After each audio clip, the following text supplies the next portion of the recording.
불교 우화로 배우는 삶의 지혜. 그 사람의 성품을 알고 싶으면 돈을 빌려주어라.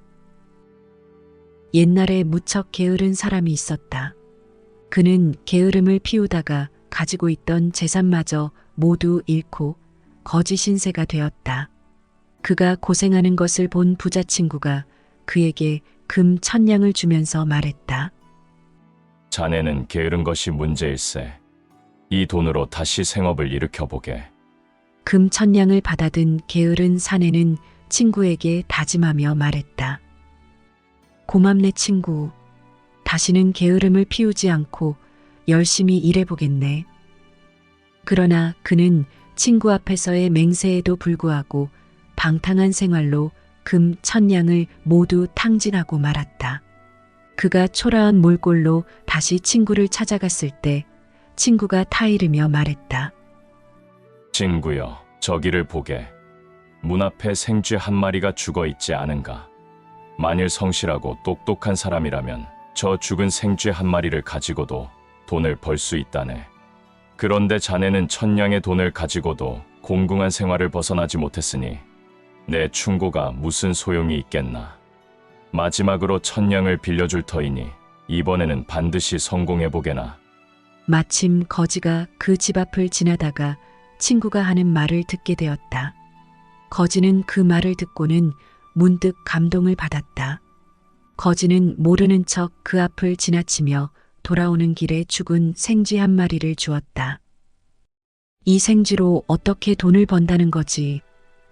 거지는 갖가지 궁리를 하기 시작했다. 궁리 끝에 죽은 생쥐를 들고 이웃에 있는 술집을 찾아가 주인에게 말했다. 이 집에는 쥐를 지키는 고양이가 있습니다. 제가 죽은 생쥐를 그 고양이에게 주어 시험을 해보겠으니 한 푼만 주십시오. 거지는 술집 고양이에게 죽은 쥐를 주고 한 푼을 얻었다.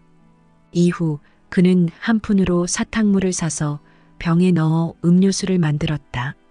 그리고는 꽃집 주인에게 가서 음료수를 주고 꽃을 받았다. 그는 다시 받은 꽃을 팔아서 나무를 샀다. 그런 다음 나무를 옹기장이에게 팔아서 그 돈을 미천 삼아 여러 일을 해가며 훗날 큰 돈을 벌게 되었다.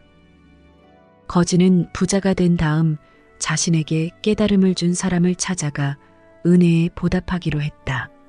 그는 은으로 커다란 생쥐를 만들고 그 안에 갖은 보물을 넣어 그 집을 찾아갔다. 그가 선물을 건네자 부자는 깜짝 놀라며 말했다. 이게 무엇이오?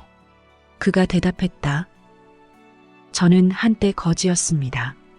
어느 날 이 집 앞을 지나다가 당신이 친구에게 하는 말을 들었습니다.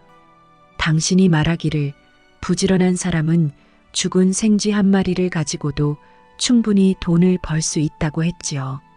저는 그 말을 듣고 곧바로 행동으로 옮겨 오늘날 이렇게 큰 부자가 되었습니다. 그 은혜에 보답하고자 이렇게 선물을 들고 찾아온 것입니다.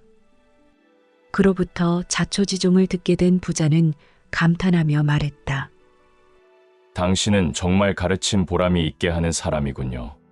돈의 가치를 제대로 알고 있는 사람입니다.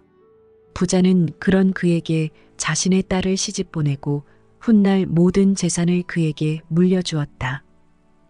이러한 말이 있다. 친구와의 우정을 끊고 싶다면 돈을 빌려주어라. 친구의 우정을 확인하고 싶어도 돈을 빌려주어라.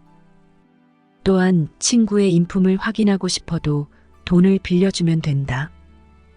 물론 우정은 돈으로 살 수는 없는 것이다. 그러나 돈 문제조차 해결하지 못하는 우정은 참다운 우정이 아니다. 사람을 돈으로 평가할 수는 없다. 하지만 돈을 다루고 돈을 쓰고 돈을 버는 과정을 보면 그 사람의 성품을 알 수 있다. 1000냥의 금을 가지고 있어도 아무런 소용이 없는 사람이 있고 한마디 충고로도 1000냥의 금을 대신할 수 있는 사람도 있다.